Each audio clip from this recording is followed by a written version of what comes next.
All right, I'm making a separate video tonight on all the chaos going on because it wasn't even enough time in the weather update to do it because there's so many disasters going on at this planet at once. It's really hard to even begin.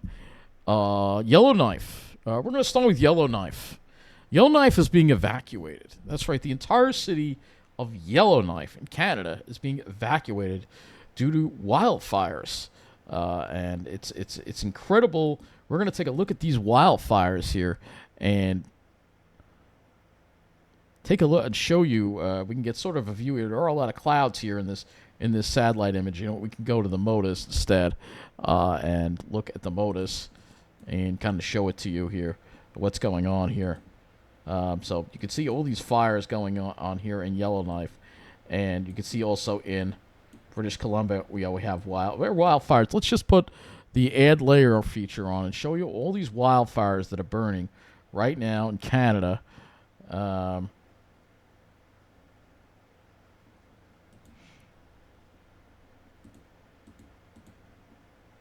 we'll show it to you now. So you see all the dots here. Well, each one of these dots is a wildfire that's burning. And Canada has had the worst wildfire season in its history. So you can see there are several wildfires burning in Alaska. Most of them, though, are clustered around the Northwest Territories. I believe Yellowknife is over here. If I'm not looking to place labels here. Yellowknife is right here.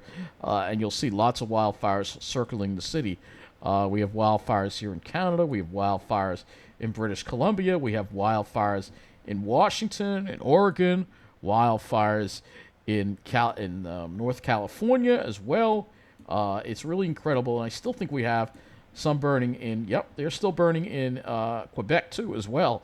So those are still burning in Quebec too as well. So we have so many wildfires. In fact, so much smoke. There's so much smoke has been created by these wildfires. It's actually made it over Greenland. So the whole Arctic is filled with smoke. If we go and just move this back. And again, now we're looking at August 15th, and you can see all the fires burning here. Again, look at all the smoke that has been put all over the Arctic now. We don't know. This might darken the ice sheets and cause more melting, but it's an incredible amount of smoke. Look at that. This is the smoke, again, that they've been dealing with. And incredible amounts of smoke really is out of control with these wildfires. So let's talk about Yellowknife. So wildfires forced 20,000 residents out of Yellowknife to flee. So there's only one way in and one way out of Yellowknife, and some 20,000 people have been ordered. This is the capital of Canada's Northwest Territories. So the whole Northwestern Territories province of Canada is on fire right now, and it also involves the surrounding areas of Becheco, Yellowknife, Becheco. I can't pronounce that name properly. Yellowknife wildfire burns out of control less than 10 miles outside of the city.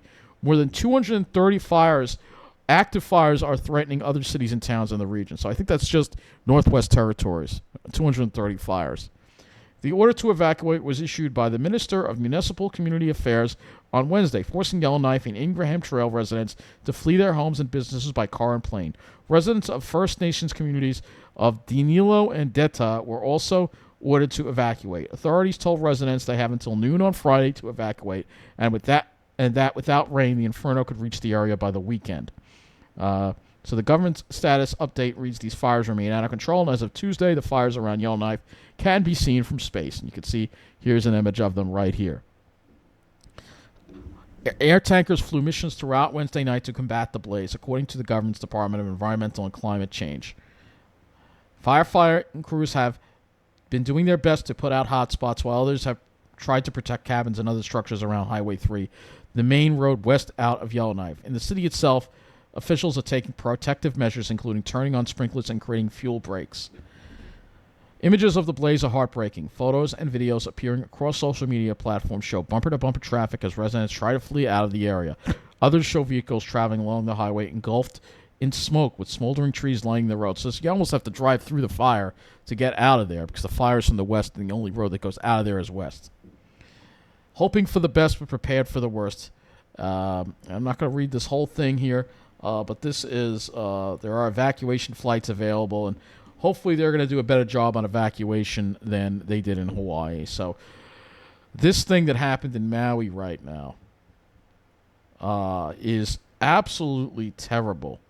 And we have over 100, if we could put Maui in here, we have over, I think, over 100 dead now. All right?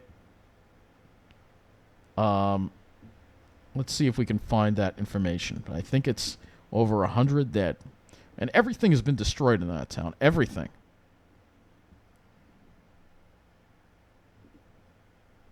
Everything was Lahaina. Lahaina. The town was completely destroyed. All right? We can't seem to get any news on that. You know, let me go to Hawaii News now, because it's...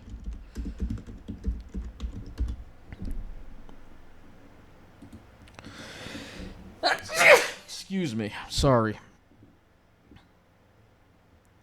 So, I don't know what the latest death toll number is, but it's now 111. So recovery teams have searched just 40%, and we still have many missing. And welcome to This Is Now Our Coverage. So we have many people missing still. I think there's hundreds of people missing. So specialized recovery teams have come. The death toll is now up to 111. And people have been left, you know, I've shared a bunch of videos. You can see here's the destruction. And people have been left. People literally, the fire happened so fast and there was no help. People were left. The power went off. The utilities went off. There was no warning. And then there were people stuck there and just not getting help for days. So this is, you cannot, the governments are not prepared for what the climate crisis is bringing. And this is what Lahaina has taught us, is that the governments are not prepared, and that's what's really scary about it. Some people have the resources that they can, you know, help themselves. For those of us who don't, it truly is scary. It truly is scary. And at least, you know, and the way Hawaii has left people on their own is just, I mean, and the whole the whole town was destroyed. And then on top, we have 1,300 missing. According to this, 1,300 missing still. Can you imagine? 1,300. So a whole town, not to mention you have a whole town destroyed, and 1,300 people missing. It's the deadliest wildfire in history. And it's going to get even worse. There may be still people trying to survive there, all right? There hasn't been enough help. The government has been slow to respond. And it's just incredible what's going on here. It truly is incredible what's going on. And then, on top of all this, all right, so we've been through now we have the fires in Canada, we have the fires in British Columbia, too. Like I said, I could put British Columbia here. We have fires there, too, where people had to be evacuated. State of emergency in West Kelowna, with over 1,000 properties ordered evacuated as wildfire surges. British Columbia entering critical 48 hours for wildfires with high winds and lightning in the forecast. Local state of emergency. So you're seeing all these towns and all these civilizations, these one by one, being destroyed by climate change. And you can see here all the cities, and maybe even Kamloops might even have to be evacuated, for all we know. That may be the next place destroyed. Yellowknife, Kamloops. It's really incredible. At least Canada, I know people have made comments, why isn't Canada getting these fires out? Yeah, it's very hard to get them out when you're not getting cooperation from the weather. All right? All right, and then we have fires in Oregon. I mean, we have wildfires in Oregon. Oregon, too. Wildfire here. Highway 199 closed. Wildfire shuts down US 199. I mean, they're all over the place. Evacuation ordered, another evacuation. So, the fires, and then let's get to the next thing. So we spoke about the wildfires, then we have Hillary. That could be heading for California.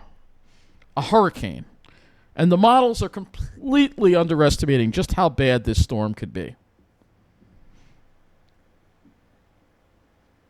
Here we go. Hillary, Category 3. Hurricane Hillary heading for the West Coast. And the models have underestimated this thing. So this thing could still be a hurricane. Flooding, strong winds. It's going to cause power outages, of course. This is incredible here. So it's very hard to predict what's going to happen. We spoke about Hillary in the. Go to the map here. We'll look at Hillary here on the satellite because look at this thing. It truly is a monster, and it's heading right for Southern California. So, it's going to head for Baja, and then it's going to go into Southern California, or it might make a landfall in Southern California. So, we have hurricanes, we have fires, we have floods. We have all these disasters breaking out across the planet, destroying civilizations. So, yes, humanity is on the brink here, I think. We are in some serious trouble. This isn't just about other animals going extinct. This is about us going extinct. Because we are going to go extinct from this. I don't know how we can survive this. I really don't. Climate. The richest Americans account for 40% of climate emissions here.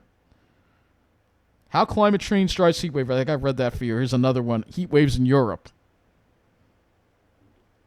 And then there's another one that says, there's another one down here that said, climate data predicts dangerous summers in North Carolina by 2050. I don't even know if we have that much time. The rate things are going, because it's always worse than the models predict. Everything is always worse because it's happening so quickly, you see. All across this planet, we're in trouble. I mean, this is a planet in trouble. This is a planet in crisis, and there's no urgency, particularly here in the United States. There's no urgency to this. There's no urgency at all. And like I said, yes, we've got to cut our emissions, but it's too late for that now. Even if we did that, it's not going to stop this. It's not going to stop it. We're going to have to do more than that, and we're going to have to make ourselves much more resilient to all these disasters coming if we are to survive. If we are to survive. And a lot of us are not going to survive this. And is there a safe place? There really isn't a safe place. Canada's not safe. You got the wildfires there. Canada's not safe. The West Coast is not safe. The South is not safe. We know it's too hot there. The Northeast, well, we've been lucky so far. But eventually our turn will come, and maybe a big hurricane will come here too. We're not safe. People say the Great Lakes area is the safest spot. I don't know. The Northeast is certainly better off than a lot of other places, but I know our number is up to one day. Now, the hurricane is the main threat for us, I think. But wildfires could happen too. They can happen here too. It's just a matter of being in a dry pattern. The Pine Barrens will probably survive, but I don't know if we're going to survive. We have to make ourselves more resilient. And, we need to replace all these wooden poles. They need to all be steel or underground. All right? First of all, the fire in Hawaii started from Hawaii Electric Company. It started from their power lines. We could go HECO. I'll just put HECO here because that's what they call faces legal because they had a HECO of negligence because, again, and they didn't even turn off the power when the winds were gusting as high as they did. But, of course, the real blame is always climate change. Let's go back to the MODIS and take a look at. I'll take all these fire layers off right now. Actually, I don't think I can I? Okay. Let's go all the way back to This monster right here, was that it? That was it right there. This storm. Right here. All right. A very unusual pattern set up here. But again, the jet streams are all out of whack because of climate change. Right? You have warmer conditions in the Arctic, so here we are looking at our satellite imagery.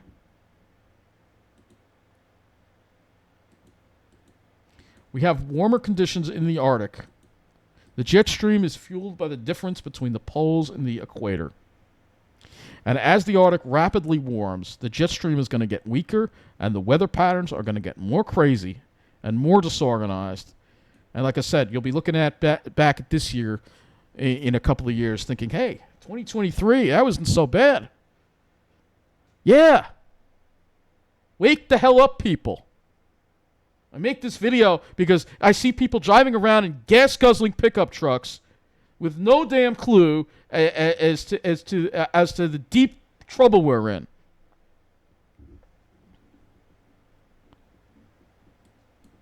We need to do something about this. It's a crisis. It's a crisis. It really is. But we all know it's all about Wall Street. Right? Wall Street. Well, they lost big today again. You can see they lost very big. They've been losing all week. There's nothing to celebrate because we're screwed. And I think all the wealth in the stock market needs to go into combating this climate crisis so at least some of us can survive.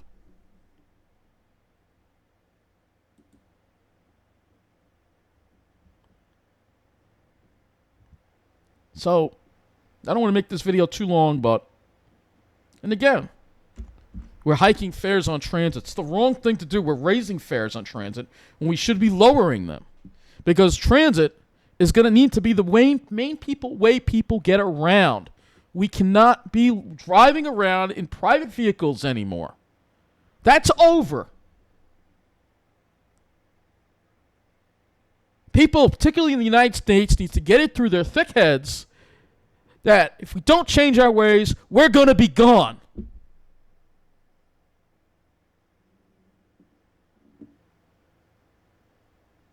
Hopefully I scared enough of you straight today in this video, but probably not.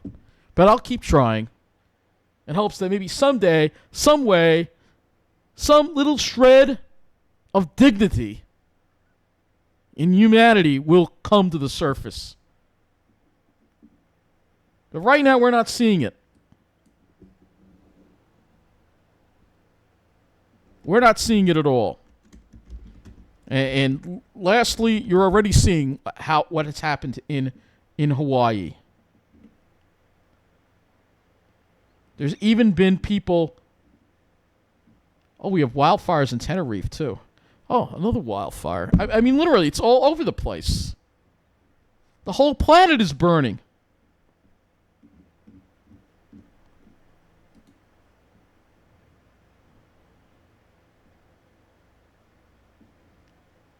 And they're trying to have land grabs. That's right. Real estate people are trying to grab land in Maui. This is why I have absolutely very little respect for people in real estate and finance. They're just greedy and they don't care. So, I'm not, especially here in the United States, I think Canada's doing a lot better. People criticize Canada, but I think Canada does a lot better looking out for its people than the United States does. I really do. And, Yellowknife is the next place that we've got to watch out for. Though there are full flights. Planes are being filled up. They're trying their best. All 20,000 people. Yellowknife is a big capital. This is bigger than the little town in Maui that was destroyed. And it's horrible because it's a big tourist area and there are a lot of people there. We know that. But they're trying their best in Canada to prevent that disaster by evacuating. Yellowknife is over here. This is where Yellowknife is, by the way. And the whole city is being evacuated. So this is the city right here. The whole city is being evacuated. This is the capital of the Northwest Territories, folks. Yellowknife fire. There's only one way in, one way out. So that's why they got to get people out. And the fires are over here. So all these places are being uninhabitable. One by one, we're seeing cities become uninhabitable and less places to live. And it's not a time for greed. And in fact, it's a time that we have to come together. And if that means taking power away from real estate and Wall Street, then that's what needs to be done. But anyway, I've said enough. Man, I'm probably just wasting my breath. But figured, let me just talk again about this climate crisis, because we are in some serious, serious trouble here on this planet. This is the big thing. This is the most important thing of anything right now. And we need to really wake up and realize what's going on, and make some unpopular decisions when it comes to our consumption, particularly here in the United States. People think Biden is a joke, man. We need a president who's going to get these SUVs off the road, force people onto mass transit, take money from Wall Street and real estate for the greater good. That's what we need. Yeah, we need a little bit of socialism. It may be the only way out. But people in the United States, they're just going to cry, my freedom. My freedom means nothing when we're all dead. I think I've said enough. I think I'll leave it at that. Thank you for watching.